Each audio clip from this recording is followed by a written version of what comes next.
the Donald Trump assassination. Yeah. I'd like tributes to Donald Trump. Hello everybody. So this is Augustin, and I'm here once again. It's been a while that I've not been posting in English. Why? Because I am right now in Argentina. Everyone knows that I was born in Argentina, never lived in Argentina, but there's a very, my life is a bit chaotic, and I end up living everywhere but in Argentina, but it's in Argentina where I have my own house, so it's a mess, so let's not talk about it. But, you know, I'm still shocked. Everyone knows that I am a bit of a passionate Donald Trump supporter, and I try not to, because I believe that politics should be very professional and rational and peaceful, and I believe we all in the Western world, no matter if we have a lot of turbulences lately, we still live in a democratic society. We wanted to keep it that way, so the best way to do is to really have a dialogue, have a conversation, make everyone to participate. We are not winning anything fighting against each other, and that's my position, especially when I talk to left-wing people, because everyone knows, and here I have my Donald Trump hats, which has been with me for several years. I've been using it even in Ireland, and I am a happy Donald Trump supporter, and I am shocked about what happened last week. It's, you know, it takes a while. Sometimes we don't realize it well once things like that happen. But now it's kind of we're all settling down with our thoughts and like what happened. Like someone just tried to murder Donald Trump in front of everybody on live stream, and people. There is a guy who was actually shot. We need to honor his name. His name is Corey. He has an Italian last name, Corey Comperatore, and he is going to be in the history books because he's the one who took Donald Trump's shot, and he's dead now. He was a fireman, a father of 2 or 3 children, for example. It's very sad story, and it's not a good sign for how the world is heading to when it comes to politics. And I hope that turns into the end of these extreme oppositions who are driving everyone crazy in the Western world, because we're not enemies, we're just counterparts, okay? And before we start, we have Stephen Manning with here. He's a very important VIP person in Ireland. He's the CEO of Fight Corruption Ireland, right? What's the name of your organization? Yes, hi Augustine. Yeah, it's Integrity Ireland. Actually, I don't know if you can see it just over my shoulder here. There's just a little plastic placard over there. That's the logo. I cannot see. Integrity Ireland. That's the proper name. Integrity Ireland. Integrity Ireland. He has a very how to say, a very high goal, right? It's a very strong goal, which is to fight corruption in Ireland, because we all know Ireland is doing fantastic in a lot of sectors. It's in the news all over the world, sometimes even considered the wealthiest country in the world, because there's a massive amount of changes in Ireland the last 20-30 years, but not when it comes to corruption, because corruption in politics, Ireland is super controversial. It's very shady, and I had issues in Ireland also, and I really so there's a strong that's very important what Stephen is doing. And but coming back to Donald Trump, you know, and about this opposition. Professionally, okay, we have maybe in the Western society we have two currents would be the proper English term. Currents, two ways of thinking: the left wing and the right wing. Okay, they are somehow the yin and one. They are they complement each other. And personally, myself, I believe that the right wing should be on top and the left wing on bottom. But both combined, it's a healthy system. So we're not against socialism. We're not against left wing. I think that's something that they're selling to us. You know, that say, you know, divide to conquer, and maybe we're going to be conquered because of that.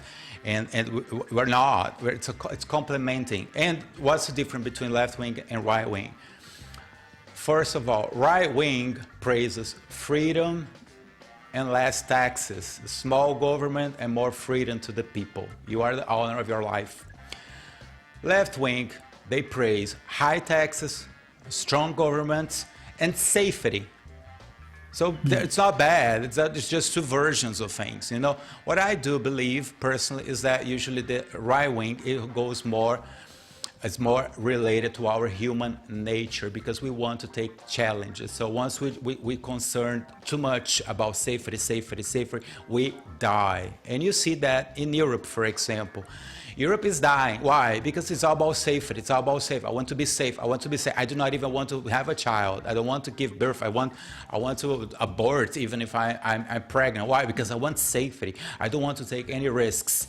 What's the result? The highest levels of depression you have all over the world are in socialist countries, and usually they are sad. They're sad. So usually the right wing goes more into life.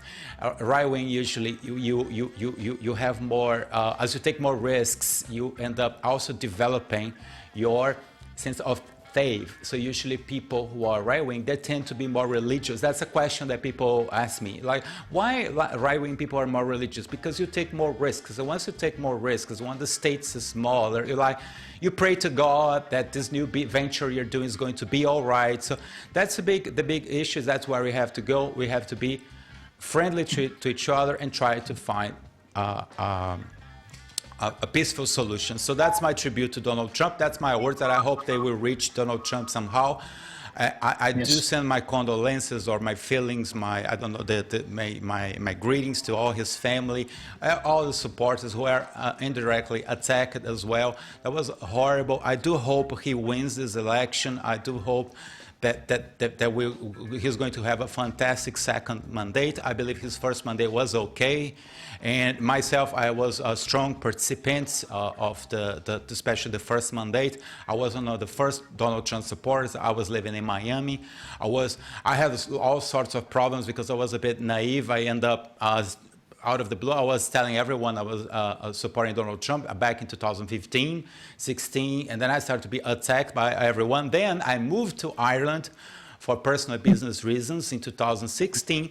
And then when I was in 2016 there, and Donald Trump was still campaigning, and I am interested in politics, and at that time I was even affiliated to Fianna Fáil in Dublin, and I went to the 100th anniversary celebration they did in the Round Ball Theatre. It was fantastic. I was in love. I'm in love with Dublin and Ireland. I love Ireland. But you know, I was like, and then Donald Trump, he announced back then in 2015 that he was going to do his first rally overseas, and it was going to happen in Dublin. And I was like, wow, when? I want to be there. But he canceled. Why did he cancel? And then I saw there was all the Irish media. There was people giving left outs, leaflets, yeah, flyers all over Ireland. I was living in Swords. Even in Swords, there was girls sharing things, anti-Trump things, everybody. And then he cancels. Like, what's happening? Why Irish people don't like Donald Trump? And I was like, why? Super American at that point. Like, why? You know, what's going on here? And then is when I decided to start the Donald Trump rally in Dublin, Ireland. And it was super popular. I had thousands of followers on Facebook. By that time, Facebook was the center of my social life appearances and connections. I used that for work, for friends, for everything. And I had a massive, mostly Americans and people from the United States who were super happy that Irish people were supporting Donald Trump. And most of the time, I'll be answering, look, it's not like that because I come from the United States and I'm the one doing it here. But it's not like that. I have a lot of anti-Trump feelings in Ireland and all that. And the thing has escalated. At the end, all medias were saying that Donald Trump was not going to win, and then he won. Once he won, Irish media was forced to interview me because I was the only public figure in the Republic of Ireland talking publicly about Donald Trump. So I was interviewed by RTE, I was RTV Radio, I was interviewed by during the inauguration day. So they said, well, that's the only Donald Trump supporter in Ireland was myself when I was there. And then Pat O'Connor, right, the late night show, he contacted me, I believe, to have me there, and but they didn't confirm. And the Irish Times made an article about me, and because I met at the Pavilions pub in the Trinity College with some fellows that I met online through the Donald Trump rally campaign, and we were there. He made a fantastic interview. I was interviewed for maybe I'd like 30 minutes. He recorded. It's not a live streaming, but next day once he was on the news, they didn't put any photos of me. They really entangled the entire story. They made me feel like an ignorant. There's only one sentence. I spoke for maybe 30 minutes. You can already notice that I do like talking. The gift of the gap, it's there also. But like, it was a stupid article. It's still there, and I'm proud it's there. I made history. If somebody will investigate what's the official participation of Ireland in the Donald Trump first election, it's only me. I'm the only public record there, but it's been a while, and hopefully, after what happened last weekend, we're going to start a new cycle on politics or the West. I do pray, that things are going to definitely turn a little bit more peaceful and some sort of a conversation between all of us. Donald Trump, I believe he can improve that. Donald Trump has to lead for everyone. He's a true leader. He speaks the truth. And we're very happy. But, let's talk to our guest here. We have Stephen Manning here. And I have some questions. I'm far. I'm working remotely. That's why I became a total digital nomad now. I work remotely and on my businesses. And usually for several years, I used to travel a lot. I used to have clients that once they see me in the office, they'll look at me and say, Augustin, what are you doing here? Why not on the plane? Back to the plane. Out. I don't want to see you. Out. Because that was how business was conducted like not that long ago. But now it's all online. So now I work remotely. So my computers, my phones, and my video cameras, they explode because I talk to everyone. But I'm not in Ireland physically. And everything that comes to me, it seems that things are really not doing well there. Like I have a very bad feeling that everything we were fighting for or against in Europe has become worse, except by Italy. Italy, in my perspective, seems to be becoming a bit detached for everything that's going on in Europe in general. I'm sorry because I'm talking too much, but maybe you can interrupt me. But I'll say something and then you start, okay? Like two things, like Brexit.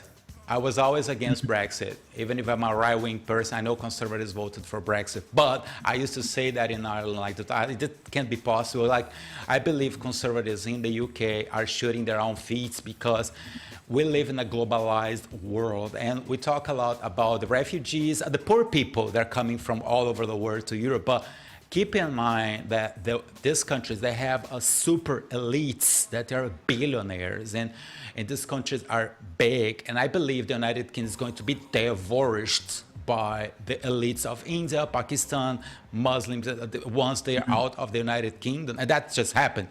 I believe the United Kingdom is being devoured by those elites.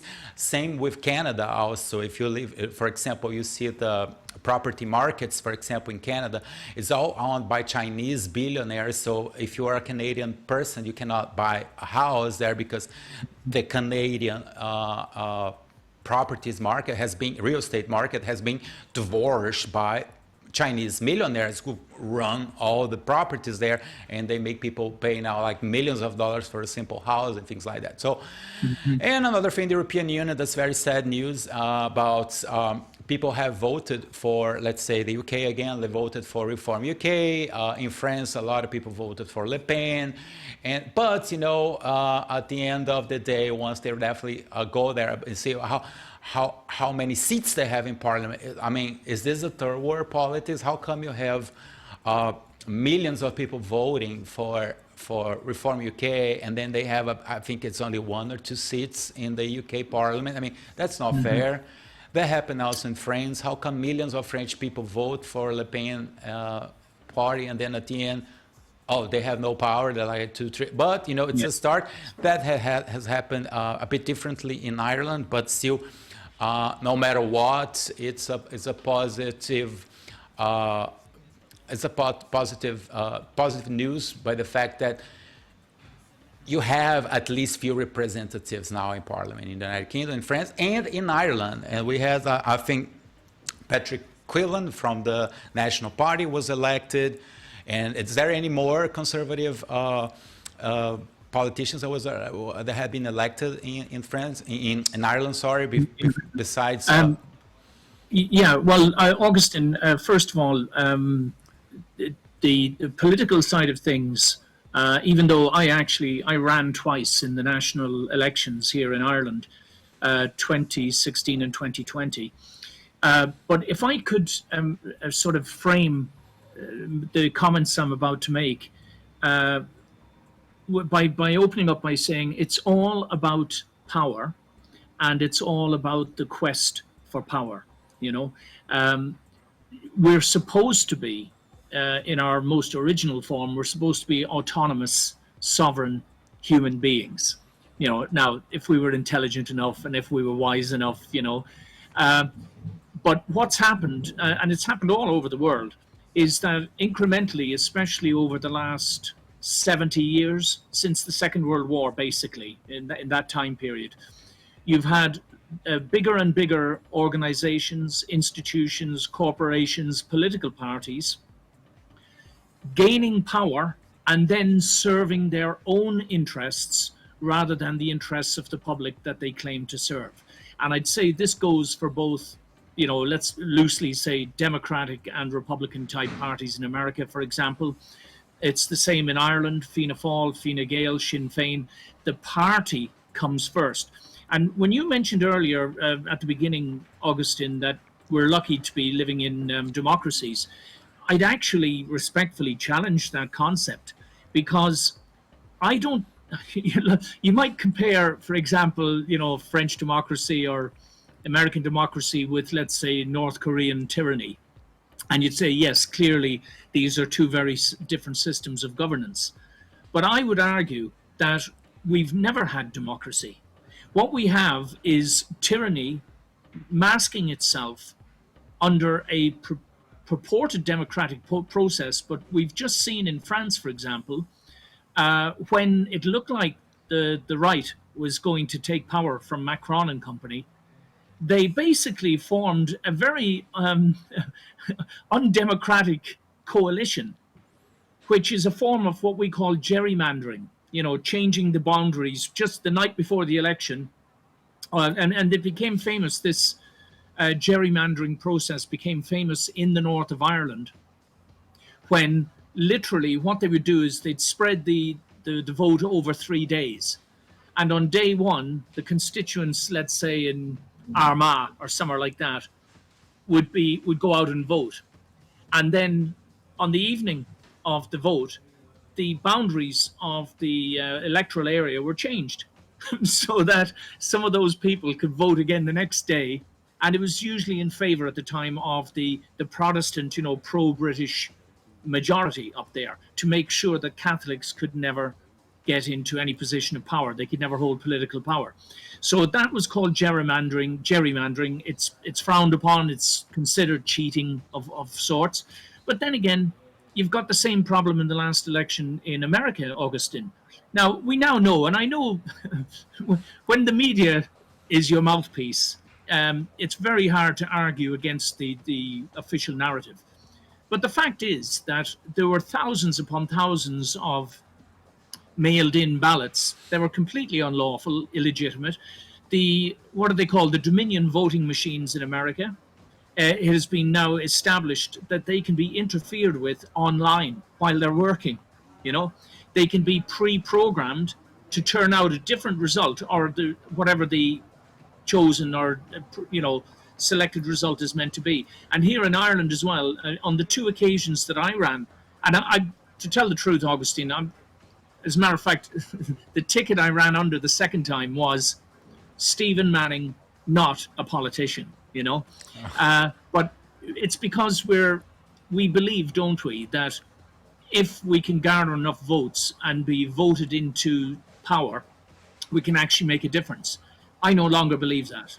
I think the system is there to protect itself, And what we're seeing happening all around the world is the fracturing of that system. And this includes both Democratic and Republicans in America. You know, the so-called, well, we don't have a right wing in Ireland, not politically. Uh, they're all progressive, woke, socialistic entities labeling themselves as Fianna Fáil, Fine Gael, you know, Labour, Sinn Féin, but they've already been captured by the establishment.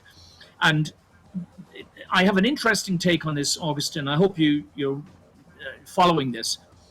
I believe what we're living through at the moment is the collapse of massive globalist organizations in favor of power and authority coming back to the sovereign individual. It's not going to happen overnight. But I see, for example, the Trump phenomenon, and if we call it that, what upsets the establishment, it's not so much Democrats and Republicans, because the Republican establishment as well, in as much as they want to hold on to power, they are not going to like what Trump is going to be doing either, because Trump appears to be genuinely concerned with doing what is right for the American people. And with this recent assassination attempt, he seems to have found a bit of religion as well. You know what I mean? He's thanking God for that miraculous escape. And I think there might be more than meets the eye here. Now, you may not be aware of this, Augustin, but when I was younger, I trained in religious ministry for a while. It informs me, but it does not dominate my my worldview, if you like. But I understand it to a degree, and I understand what motivates a lot of people. I do believe that there is a fundamental battle between good and evil going on, which is being mirrored in politics. I do also currently believe that Donald Trump is the best choice for anybody who's trying to advance the interests of humane goodness. He is the best choice. Now, he's not a perfect guy, obviously. You know, we've all heard stories, colorful stories about his past and whatever. But he seems to be he seems to genuinely understand that we're in a world at the moment where it is these globalist massive corporations and organizations versus the ordinary people. And whilst they're doing it under the banner of what I call the great lie, the great deception, which is to convince the people, number one, that they are necessary, and number two, that they represent us. Both of those statements are absolute lies, in my opinion.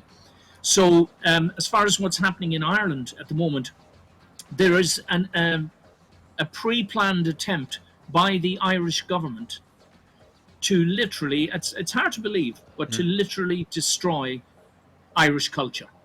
And it's because it's part of the globalist plans, you know, the Great Reset, the World Health Organization, the Global Economic, the Davos, the forum, the World Economic Forum, you know, the United Nations agenda to a certain extent. But it's all about some very sinister, privileged elites, many of whom are billionaires and, you know, multimillionaires and billionaires, who have decided, basically, in so many words, that they don't need most of us and to enjoy their what planet. I see, it comes from globalization. Globalization. Yes. Let's twist his name a little bit. It's because I travel all over the world. I'm an international businessman. I do business in India, Thailand, Brazil, and so I kind of see it if there's kind of two types of word, and I believe maybe there's influences of Christianity in our society, and because democracy, the way we face it in the Western civilization, there's this sense of equality. Like I think it's totally related with Christianity. Like your happiness is my happiness. So usually that's what Jesus Christ tells us. So, and I believe that's why there's this thing about the middle class, and it has grown beautifully. Like we have a beautiful history, especially in the last 200 years. All over the Western civilization, with the independences of the countries in Latin America, with the French Revolution and all that. So we created a beautiful, some people used to say that it was a perfect society, and but that has not happened all over the world. No, Some no. loads of countries are they're not, I don't even say backwards, but they're not there. They're still in a classist society where you have the super rich and the ghetto, Yes. the people, and they're just figures. They don't really, it's a very authoritarian regimes, but they have created a very powerful and strong elites, usually wealthy people from countries like India, Brazil. They're way wealthier than wealthy people from the United States. Even if you say, oh, there's billionaires, loads of billionaires in the United States, but they're not so, they don't have all the freedom and the authoritarian rights people like them have, their counterparts have in India, Pakistan, Saudi Arabia, and things like that. We're definitely kings there, as it used to be back in the day in the Western society. So on that aspect, we're kind of going backwards by the sense with globalization. All these elites, they mingle together, and obviously there's very strong influence from them in our societies now. So people talk, like if you say, oh my God, the mayor of London is Indian, oh, the prime minister, but well, when you really go into their family history, they're all backed by millions of dollars and money. Yes. Like they own skyscrapers. I think every skyscraper in London today, they're all owned by Indians or Muslims. They're not even owned by Europeans. And so that's the influence. That's the challenge we have in the Western society today. Is that do we want to preserve the French Revolution thoughts and ideas, or do we want to turn back into pre-revolution French Revolution society, like that you still have, or in India, Pakistan, these countries, or do we want to export? Because I'm passionate about exporting the French Revolution thoughts. I think the whole world should understand what does that mean. And so I'm not in favor of ignoring the problem of mass immigration, for example. But I am in favor of, okay, what's going on in those countries? Why those people need to leave? Why they don't do their own French Revolution also there? Like, what's the point on that mass of people? Because, you know, and then we have this popularity we have, because at the end of the day, everybody wants to be Europe. They all want our model. So why don't you just implement your model there? Talking about something funny is that I'm in Argentina right now for 4 years. And Argentina is a very European-alike country, but it still have a lot of influences from anti-French Revolution ideas. So sometimes I get angry in Argentina and I tell them, look, do you want to be European? Just be European, like you. It's not only about the looks, just become European. You love Europe so much because, you know, Argentinians, they're very European, and they say, oh, European, we're not Latin American. Be Europeans. It's not simply about your ADN, or it's also about some other values besides being of European descendants. You know, it happens with the Irish community here in Argentina. So, you know, that the Irish community in Argentina here is huge. It's the largest, because the diaspora, you know, we all talk about United Kingdom, America, Canada, Australia.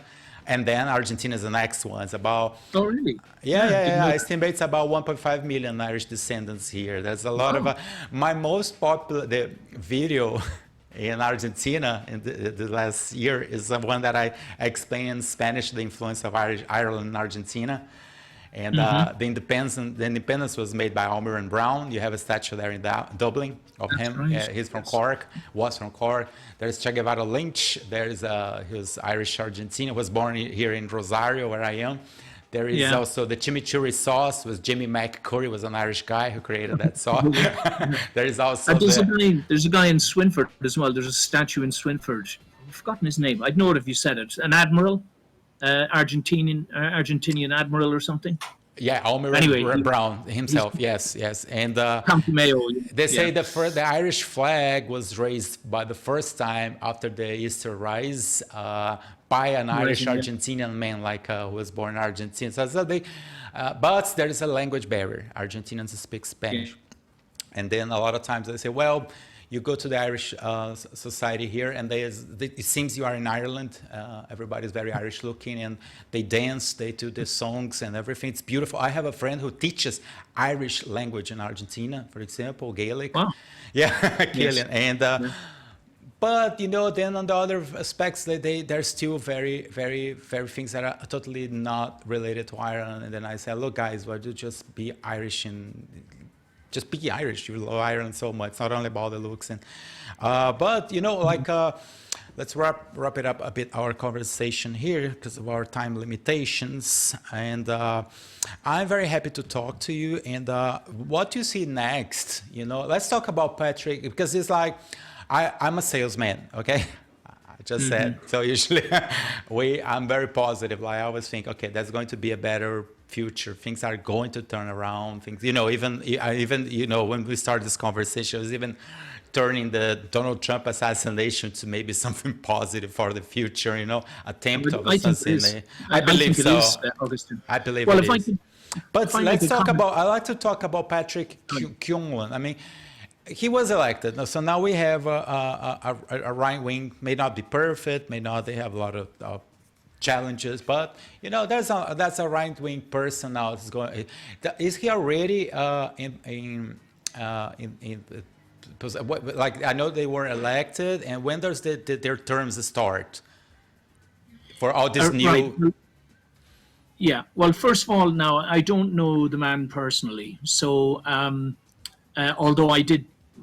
Online, I gave my support to about 8 or 9 different candidates, both for the Irish elections and the European elections. Now, these are just people, I'd say, 8 out of 9 of them I've met personally, and they're decent people. They're honest, they're sincere. But personally, Augustin, I actually don't believe, this is me personally, I don't believe in the political process more as it is today, certainly not in Ireland, because again, it's part of this great lie. I wrote a book in 2021 during the pandemic called Crisis Coup. If I had a copy here, I'd show it to you, but it's just over there. But anyway, in that book, we explain the nature of human evil and how it become industrialized and corporatized and politicized, even though most of us we can't observe it because we're in it. You see, you can't stand back and look at it objectively because we're sort of trapped in it and we're subject to it. But that's the approach I have at the moment. Now, this Patrick Quinlan, right, he's been elected, but frankly, you come back to the argument and say, so what? The system is designed. That's what I want. I see also there's a lot of brainwash going on also, and people in general too. It's a hard time.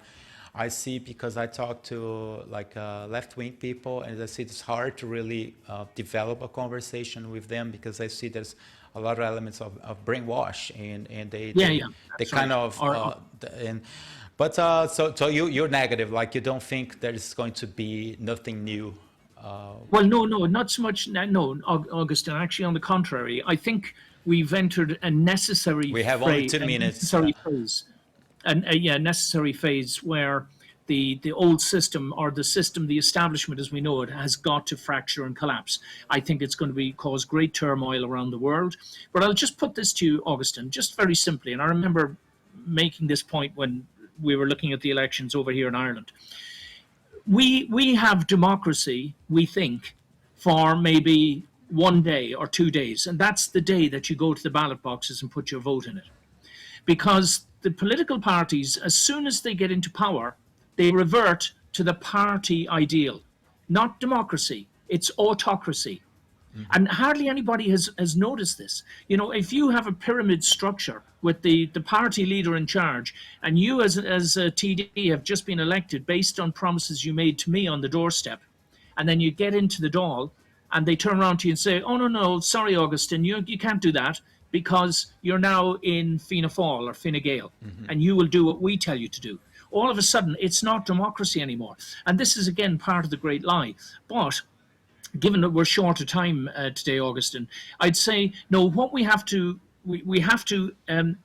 up the level of awareness. We have to raise the level of awareness and of genuine education of the people.